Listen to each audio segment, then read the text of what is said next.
आज के क्लास में हम लोग द्विघात समीकरण के अंतर्गत एक्सरसाइज 4.4 का क्वेश्चन सॉल्व करेंगे। यह द्विघात समीकरण का आज अंतिम चैप्टर होगा, इसलिए बच्चों आप लोग इसको अच्छी तरह से देखिए और इसके बाद आप जो है इसको नोट कर लीजिए, ताकि एग्जाम में आपको 100 में 100 नंबर मिल सके।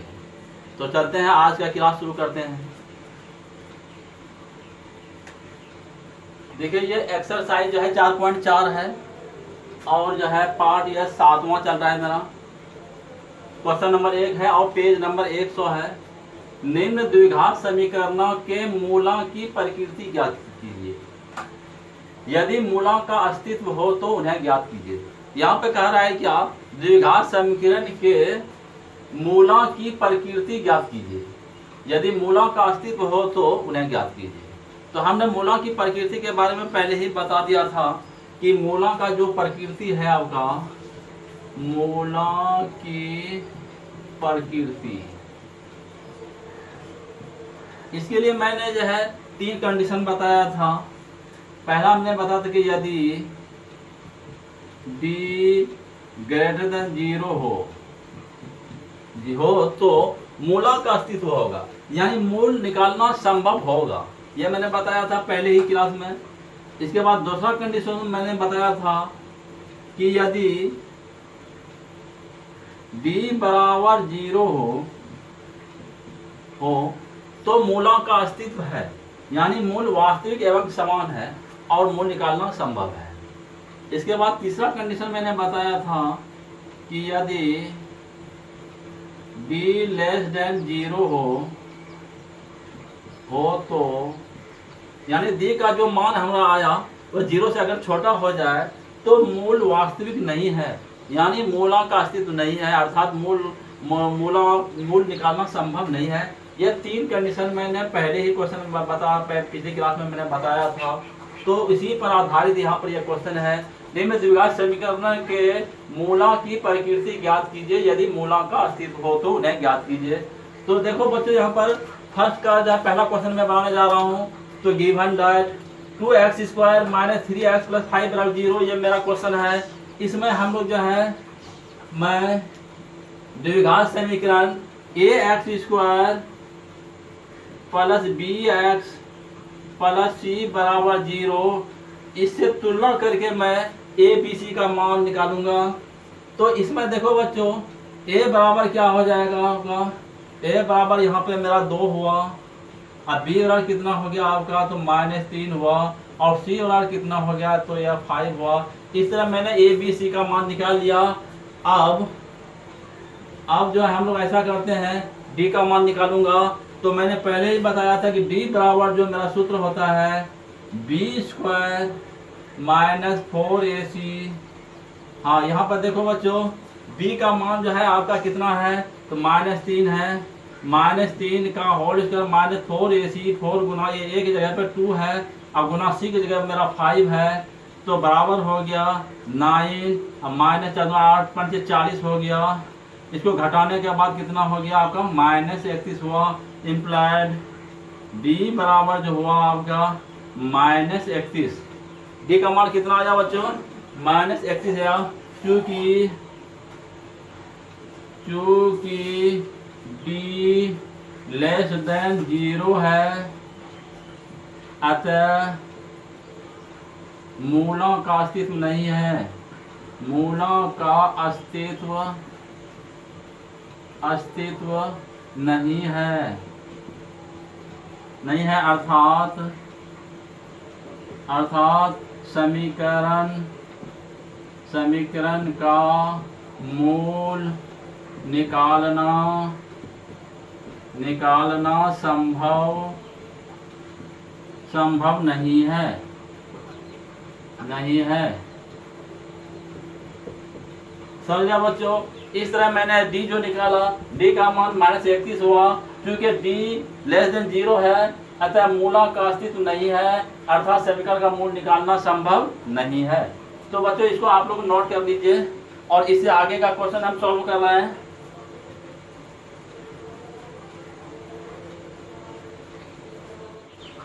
अगला क्वेश्चन जो हम लोगों का है बच्चों, अगला क्वेश्चन यहाँ पे देखिए, क्वेश्चन नंबर 1 का या दूसरा नंबर हम लोगों का जो है क्वेश्चन चल रहा है। गिवन दैट, ये इसका सॉल्यूशन करने जा रहा हूँ। गिवन दैट यहाँ पर जो क्वेश्चन है हम लोगों का है 3x square minus 4 root 3x plus 4 बराबर 0। देखो बच्चों, ये हम लोगों का अगला क्वेश्चन जो है क्वेश्चन नंबर 1 का दूसरा है 3x square minus 4 root 3x और प्लस 4 बराबर 0। मैं a बराबर क्या होगा, a बराबर 3 हो गया आपका, b बराबर कितना होगा बच्चों जरा बताओ, माइनस 4 रूट 3, c कितना होगा आपका, तो 4 हो गया। इस तरह मैंने a b c का मान निकाला। अब d बराबर जो हम लोगों का सूत्र होगा, d बराबर क्या सूत्र होगा बच्चों बताओ इसका, तो b स्क्वायर माइनस 4ac, यह सूत्र हम लोग यूज करेंगे। b का मान जो है आपका माइनस 4 रूट 3 का होल स्क्वायर माइनस 4ac, 4 गुना ए की जगह पर देखिए बच्चों कितना है, तो 3 है। अब गुना c के जगह पर आपका 4 है, तो यहाँ पे 4 मैंने लिख दिया, बराबर के यहाँ पे देखिए माइनस प्लस हो गया, 4 चौकी 16 और रूट 3 गुना रूट 3 क्या होता है बच्चों, तो रूट 3 गुना रूट 3 3 हुआ, तो 4 चौकी 16 गुना रूट 3 हो गया आपका, ये हो गया आपका। अब माइनस 4 से आप बढ़ जाओ कि 48 हो गया ये आपका, तो ये बराबर हो गया 16 48 और घटाओ 48 हो गया आपका। तो घटाने के बाद क्या हो गया, तो बराबर 0 हो गया, इम्प्लाइड d बराबर 0। d बराबर कितना निकला हम लोगों का, तो 0, d बराबर 0 निकला। चूंकि d बराबर 0 है, अतः मूलों का अस्तित्व है, यानी मूल वास्तविक एवं समान है। समझे बच्चों, ये इस तरह हम लोग जो मूल क्या हो गया, वास्तविक समान है, इसीलिए ये x चर वाला है, इसीलिए x का जो 2 मूल होगा, इसीलिए x का जो हम लोग मूल वास्तविक समान है। तो मैंने पहले ही सूत्र बताया था, x के 2 मूल होंगे माइनस b/2a अकोमा माइनस b/2a, इस तरह मैंने बताया था। बराबर के b का वैल्यू यहाँ पर देखिए क्या है, माइनस 4 रूट 3 बटे 2 गुना a का मान जो है आपका 3 है, अकोमा यहाँ पर भी हो गया माइनस 4 रूट 3 हो गया आपका, अब बटे जो हो गया 2 गुना 3 हो गया। यहाँ तक मैंने लिख लिया, बराबर के माइनस प्लस हो गया 4 रूट 3 बटे हो गया 6, अब कोमा यहाँ भी हो गया 4 रूट 3 बटे 6 हो गया, कटा रहा हूँ, 2 3 6 हो गया, 2 दूना 4 हो गया आपका, 2 3 6 हो गया, 2 दूना 4 हो गया, बराबर के हो गया 2 रूट 3, अब बटे जो हो गया आपका बराबर के हो गया 2 रूट 3 बटे 3 अकोमा 2 रूट 3 बटे 3 हो गया। यहाँ तक समझ लिया आप लोग। बराबर आप देखिए इसको क्या करने जा रहा हूँ, 2 गुना रूट 3 मैंने लिख लिया, और 3 के लिए मैंने रूट 3 होता है, इसलिए रूट 3 गुना रूट 3 मैंने कर दिया, कोमा इधर भी 2 गुना रूट 3 बटे 3 के लिए मैंने रूट 3 गुना रूट 3 कर दिया मैंने। अब देखो यह आपका कट गया, यह भी कट गया, यह भी आपका कट गया, तो हम लोगों का क्या निकला 2/√3, 2/√3 हो गया आपका, अकोमा 2/√3। यही आपका जो है x के 2 मूल निकला।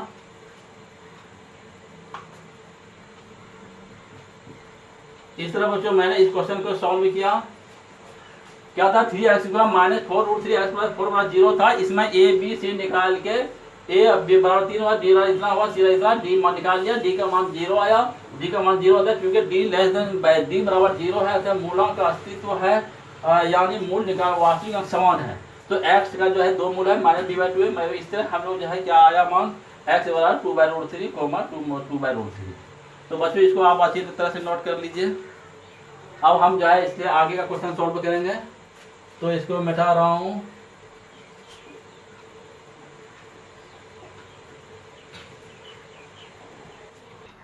अगला क्वेश्चन देखिए, यहाँ पे क्वेश्चन नंबर 2 है और पेज नंबर आपका 100 है। निम्न प्रत्येक द्विघात समीकरण में k का ऐसा मान ज्ञात कीजिए कि उसके 2 बराबर मूल हो। फिर एक बार समझ लीजिए, निम्न प्रत्येक द्विघात समीकरण में k का ऐसा मान ज्ञात कीजिए कि उसके 2 बराबर मूल हो।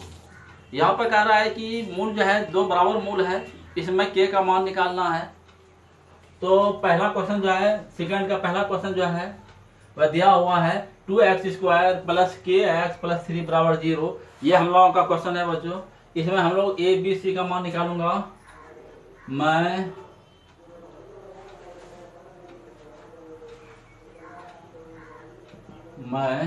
a बराबर हो गया आपका 2, b बराबर हो गया आपका k और c बराबर हो गया आपका 3।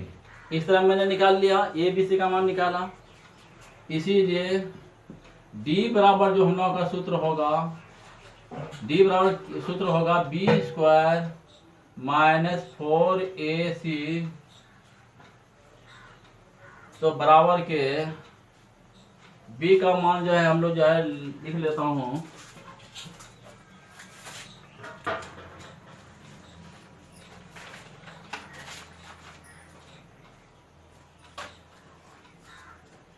यहाँ पर देखिए बच्चों, a बराबर 2 है, b बराबर k और c बराबर 3 है। इसे d नहीं निकालने से पहले हम लोग यह लिखना पड़ेगा, चूंकि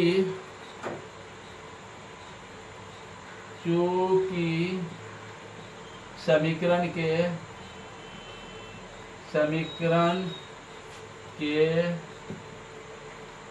के 2 मूल 2 बराबर मूल है।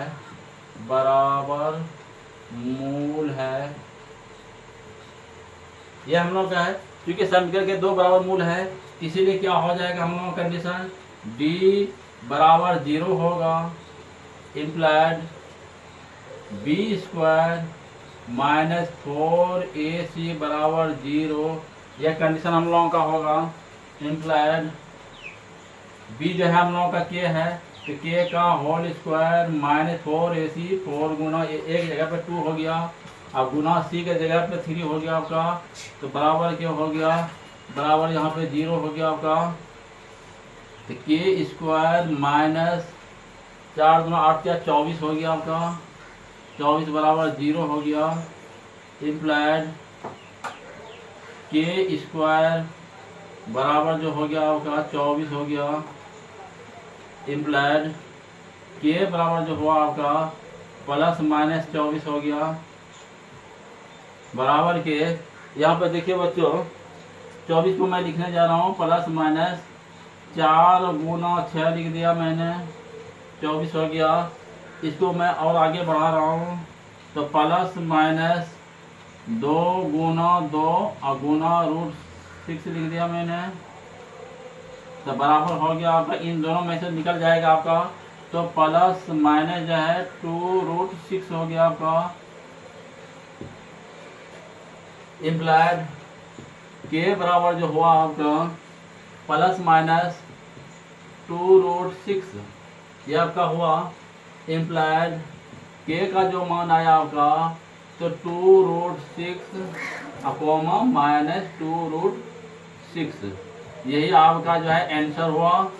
मैं कह रहा था कि 2 बराबर मूल है तो के का मान निकालना है, तो इस तरह मैंने इस क्वेश्चन को सॉल्व किया तो के बराबर प्लस माइनस 2√6 हुआ, तो के बराबर 2√6 और माइनस 2√6 हुआ। तो बच्चों इसको नोट कर लीजिए।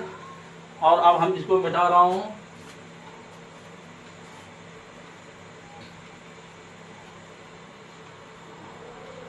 देखो बच्चों, क्वेश्चन नंबर 2 का दूसरा हम जो है बनाने जा रहा हूँ।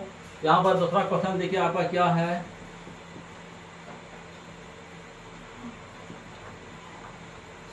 गिवन दैट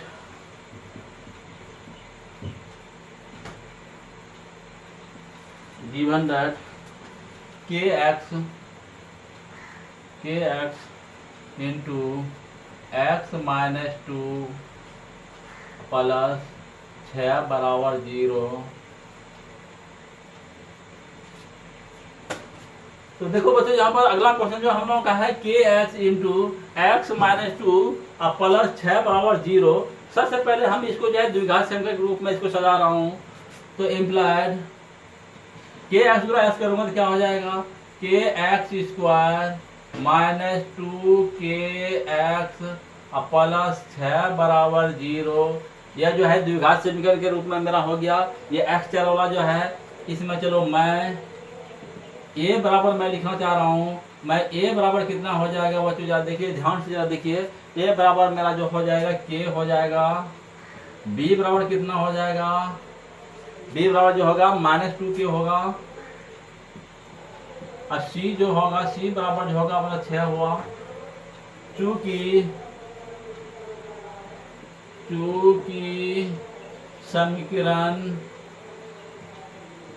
समीकरण के दो बराबर मूल है, दो बराबर मूल है।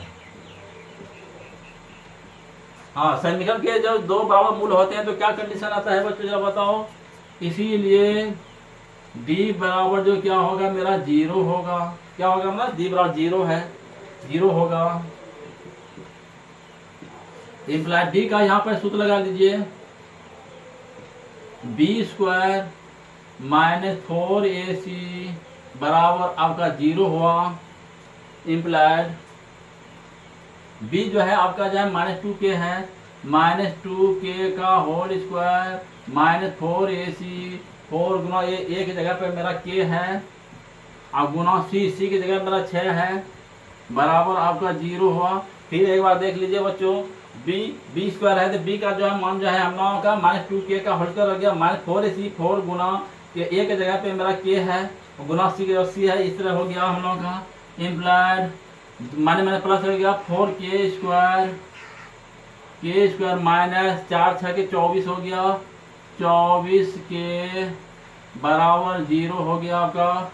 इम्प्लाइड इसमें हम कॉमन ले लेता हूँ, 4k मैंने कॉमन लिया तो बच गया यहाँ पर k माइनस 4 6 के 24 होगा, तो यह आपका 0 हो गया आपका। इम्प्लाइड 4k बराबर 0। अब बच्चों यहाँ पर हम चलते हैं। इम्प्लाइड 4k बराबर 0, इम्प्लाइड k बराबर क्या हो गया, 0/4 हो गया, बराबर हो गया आपका 0। इम्प्लाइड k बराबर कितना हो गया आपका 0, k बराबर कितना हो गया बच्चों, तो 0 हो गया। तथा यहाँ पे देखिए k माइनस 6 है तो k माइनस 6 बराबर आपका 0 है। इम्प्लाइड k बराबर कितना हो गया आपका 6, k कितना हो गया 6। इसीलिए अभीष्ट मान क्या हो गया, इसीलिए अभीष्ट मान k बराबर जो है आपका 6 है। दो बराबर मूल के लिए k का मान क्या आएगा, तो 6 आएगा। समझ जाओ बच्चों, यह क्वेश्चन आपका परीक्षा की दृष्टि से बहुत इंपॉर्टेंट था बच्चों। इसको आप लोग अच्छी तरह से नोट कर लीजिए, इसके बाद आप प्रैक्टिस कीजिए अच्छा से। तो अब हम इसको मिटा रहा हूं बच्चों।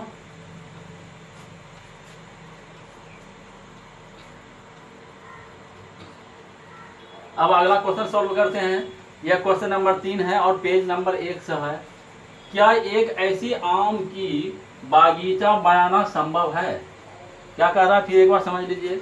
क्या एक ऐसी आम की बागीचा बनाना संभव है जिसकी लंबाई चौड़ाई के दुगुनी हो और क्षेत्रफल 800 एम स्क्वायर हो? यदि है तो उसकी लंबाई और चौड़ाई ज्ञात कीजिए।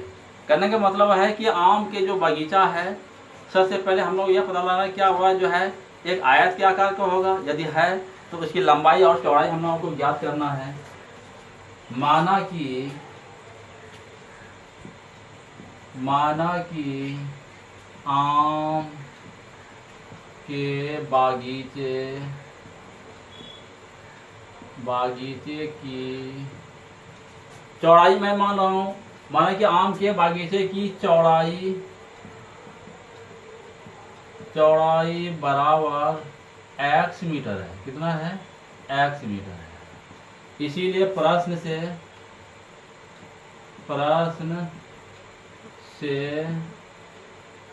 लंबाई क्या हो जाएगा? लंबाई जो होगा आपका, लंबाई क्या होगा? तो लंबाई जो है वह चौड़ाई के दुगुना है। तो चौड़ाई हमारा x है तो 2x हो गया। कितना हो गया बच्चों? 2x metre. लंबाई कितना हो गया? 2x metre.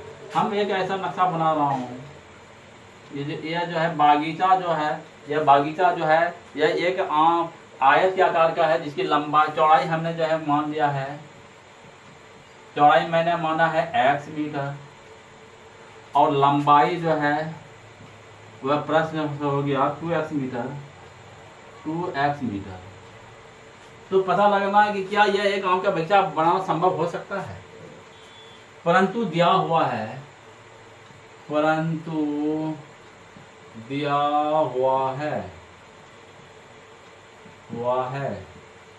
क्या दिया हुआ है? तो क्षेत्रफल किसका भाई?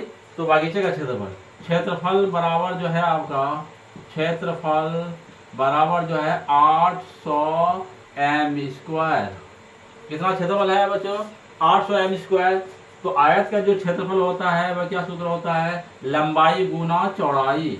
लंबाई गुना चौड़ाई बराबर हो गया 800 इम्प्लाइड। लंबाई यहाँ पे देखिए क्या है? 2x है। तो 2x गुना x हो गया बराबर 800 हो गया आपका इम्प्लाइड 2x स्क्वायर बराबर हो गया 800 इम्प्लाइड x स्क्वायर कितना हो गया आपका? तो 800 में 200 भाग लग जाएगा, कितना हो जाएगा? तो 400 हो गया आपका, 400 हो गया इम्प्लाइड x बराबर क्या हो जाएगा बच्चों? जैसे ही स्क्वायर हटेगा उधर रूट जाएगा और प्लस माइनस वैल्यू देगा। तो प्लस माइनस यहाँ पे हो गया आपका रूट 400 हो गया।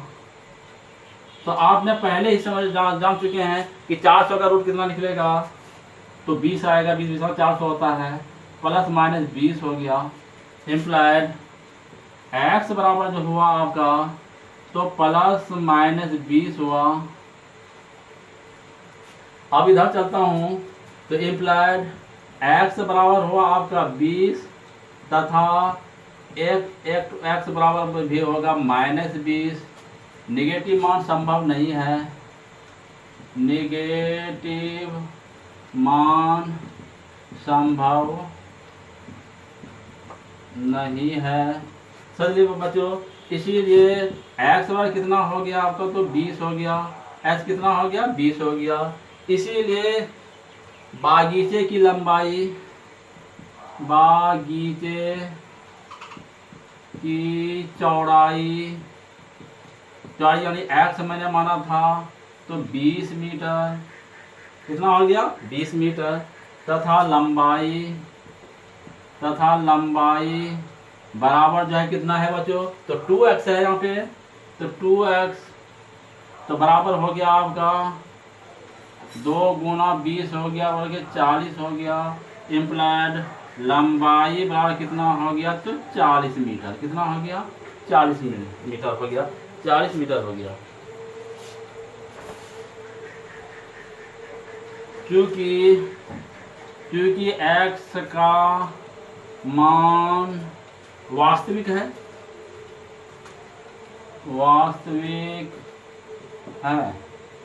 x का मान क्या है? वास्तविक है। अतः बागीचा बागीचा बनाना संभव है, संभव है। समझ लिया बच्चों। तो यह जो है बागीचा जो है यह बनाना आपका क्या हो गया, तो बागीचा जो है यह आपका बनाना संभव हो गया। तो ये हम लोग का माना कि आम के बागीचे की चौड़ाई x मीटर है, प्रश्न से क्या हो गया, तो लंबाई का 2x। इस तरह से मैंने इस क्वेश्चन को सॉल्व किया। तो लंबाई बराबर हो गया आपका 20 मीटर और चौड़ाई बराबर 20 मीटर हुआ और लंबाई जो है आपका 40 मीटर हुआ। तो बागीचा बनाना संभव है।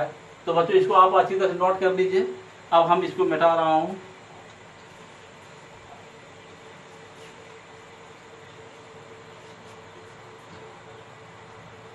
अगला क्वेश्चन यहाँ पर देखिए, क्वेश्चन नंबर 5 है और पेज नंबर 100 है। क्या एक आयताकार पार्क बनाना संभव है? क्या क्वेश्चन कर रहा है, क्या एक आयताकार पार्क बनाना संभव है जिसका परिमाप 80 मीटर, इसका परिमाप कितना है 80 मीटर तथा क्षेत्रफल 400 m² हो।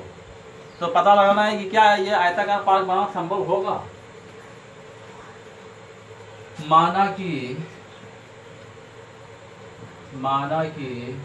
आयताकार पार्क की चौड़ाई या लंबाई मान लेते हैं, लंबाई बराबर x मीटर है। क्या मान लिया मैंने, माना कि आयताकार पार्क की लंबाई क्या है x मीटर है। तो यहाँ पे मैं नक्शा बना लेता हूँ। यह आयताकार पार्क है आपका। लंबाई जो मैंने x मीटर मान लिया, यह चौड़ाई आपका क्या होगा यह देखना है। माना कि आयताकार पार्क की लंबाई x मीटर है तथा दिया हुआ है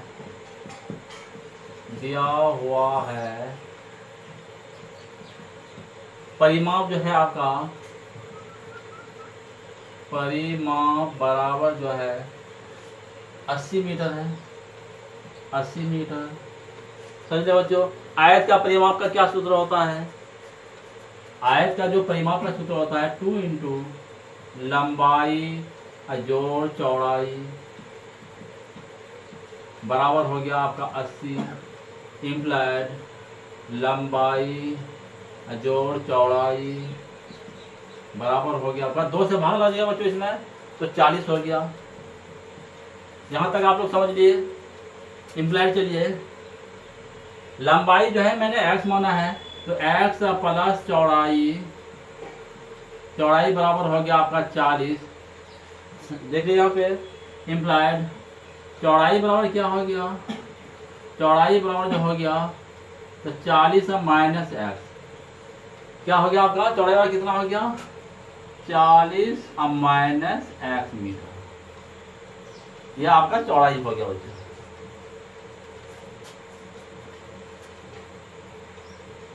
फिर दिया हुआ है अब क्या दिया है यहाँ पे देखिए, क्षेत्रफल कितना दिया हुआ है, क्षेत्रफल जो है आपका जो है 400 m² है, 400 m²। यह आपका क्षेत्रफल दिया हुआ है बच्चों। तो आयत का क्षेत्रफल क्या होगा, तो लंबाई गुना चौड़ाई बराबर हो गया 400 इम्प्लाइड लंबाई जो है मेरा है x है, तो x इंटू चौड़ाई कितना है 40 माइनस x, तो 40 माइनस x बराबर हो गया आपका 400 हो गया इम्प्लाइड x गुना 40 क्या हो गया 40x हो गया आपका, अब माइनस x² बराबर हो गया आपका 400 हो गया। यहाँ तक बच्चों आपने समझ लिया। अब यहाँ आगे चलता हूँ, तो इसको हम बता रहा हूँ।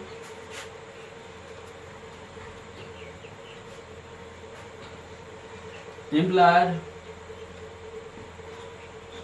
40x 40x minus x square बराबर हो गया 400 हो गया।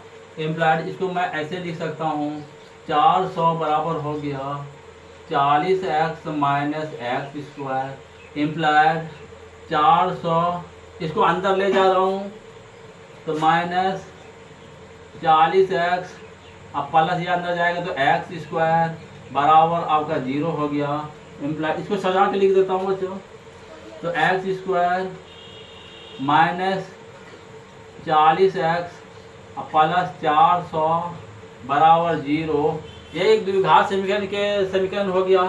अब हम इसको गुणनखंड के द्वारा तोड़ आगे इसको आप जो है गुणनखंड के द्वारा भी तोड़ सकते हैं या द्विघात समीकरण से भी इसको हल कर सकते हैं। तो मैं इसको गुणनखंड के द्वारा तोड़ रहा हूँ। तो शुरू में अंतिम करूँगा तो 400x स्क्वायर होता है, इसका फैक्टराइज मैं 20x ले लूँगा तो एक्स स्क्वायर माइनस 20x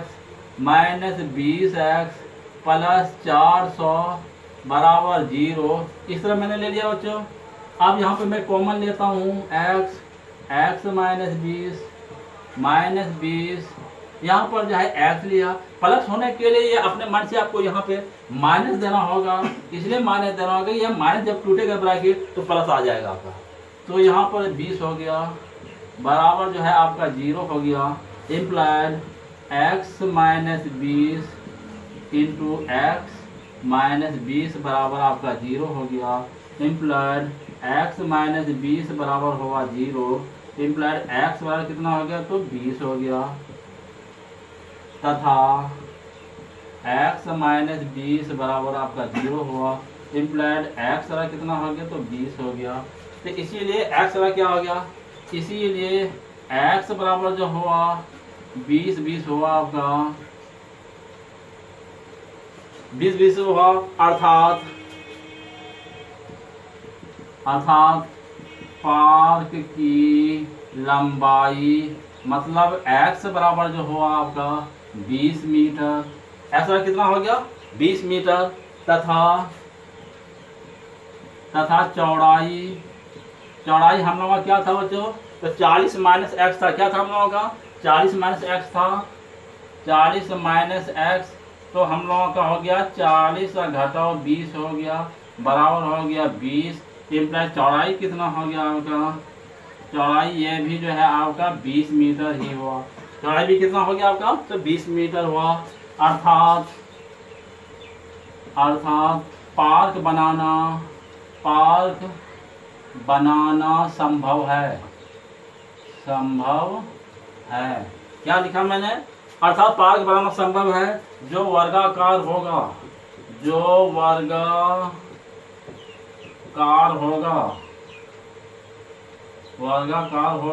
क्या कि लंबाई और चौड़ाई बराबर है, इसलिए पार्क किस आकार का होगा, वह वर्गाकार होगा। इस तरह से मैंने इस क्वेश्चन को सॉल्व किया। बच्चों यह क्वेश्चन परीक्षा की दृष्टि से बहुत इम्पोर्टेंट था, आप इसको अच्छी तरह से नोट कर लीजिए। अब हम इसको मिटा रहा हूँ।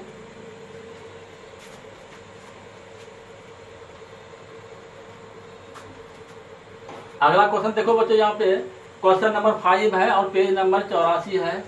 द्विघात समीकरण 3x square minus 2√6x plus 2 बराबर 0 के मूल ज्ञात कीजिए।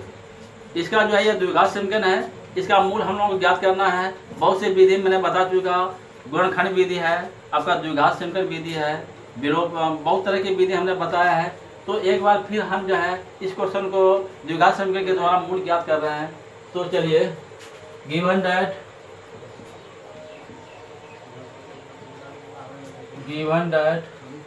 3x square minus 2√6x plus 2 बराबर 0 यह एक द्विघात समीकरण है। इसकी तुलना में ax square plus bx plus c से तुलना करके a b c का मान सबसे पहले निकालना है। बच्चों किसका मान सबसे पहले निकालेंगे हम लोग, a b c का निकालेंगे। तो मैं a बराबर आपका 3 हो गया, b बराबर हो गया आपका माइनस 2√6 और c बराबर हो गया 2। इसके बाद किसका मान निकालना है बच्चों, तो हम d का मान निकालूंगा। इसलिए d बराबर जो सूत्र होगा आपका b square minus 4ac b जो है आपका -2√6 का होल स्क्वायर -4ac। a की जगह पे देखिए क्या है आपका, एक जगह पे 3 है तो यहाँ पे 3 लिख दिया, गुना c की जगह पे 2 है 2 लिख दिया। अब चलिए यहाँ पे देखिए माइनस माइनस ये प्लस हो गया, 2 दूना 4 गुना √6 6 हो जाता है आपका। अब -4 से मतलब 24 हो गया, यह भी हो गया आपका 24 घटाओ 24 हो गया, बराबर आपका 0 हुआ। इम्प्लाइड डी बराबर क्या हुआ आपका 0 है, चूंकि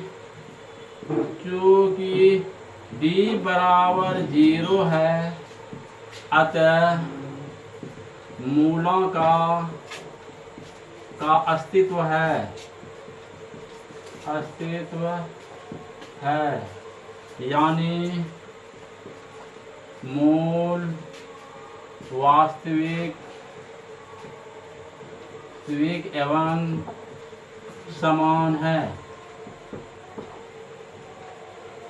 तो मैंने बताया था कि जब मूल वास्तविक एवं समान होते हैं तो क्या होता है, तो x चर वाला है, इसीलिए x बराबर जो है इसके दो मूल जो होंगे -b/2a और -b/2a, इस तरह का होगा।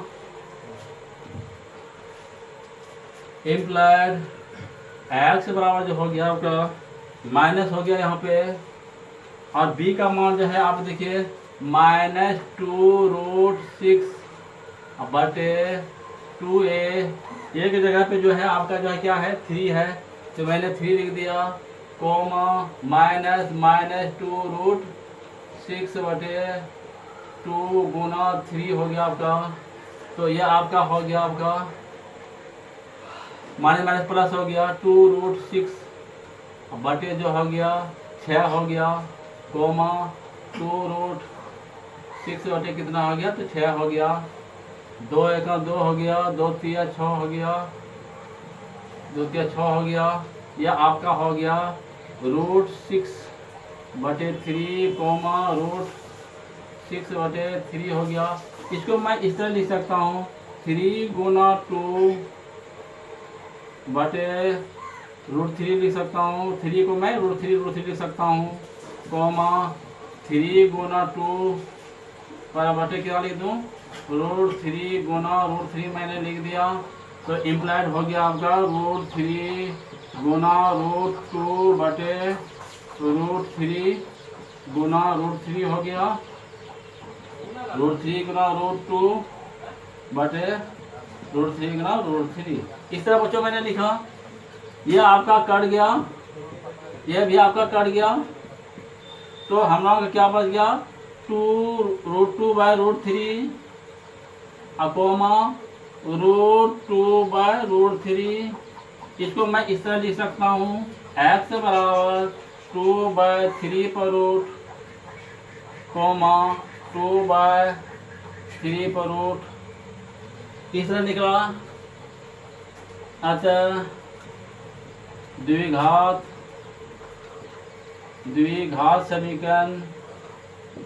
समीकरण के मूल 2/3 रूट और 2/3 √3 है। इस तरह बच्चों मैंने इस क्वेश्चन को सॉल्व किया कि द्विघात समीकरण के द्वारा जब किस तरह जो मूल निकाला जाता है। इसको एक बार आप लोग अच्छी तरह से रिवाइज कर लीजिए और इसको अच्छी तरह से आप लोग जो है नोट कर लीजिएगा।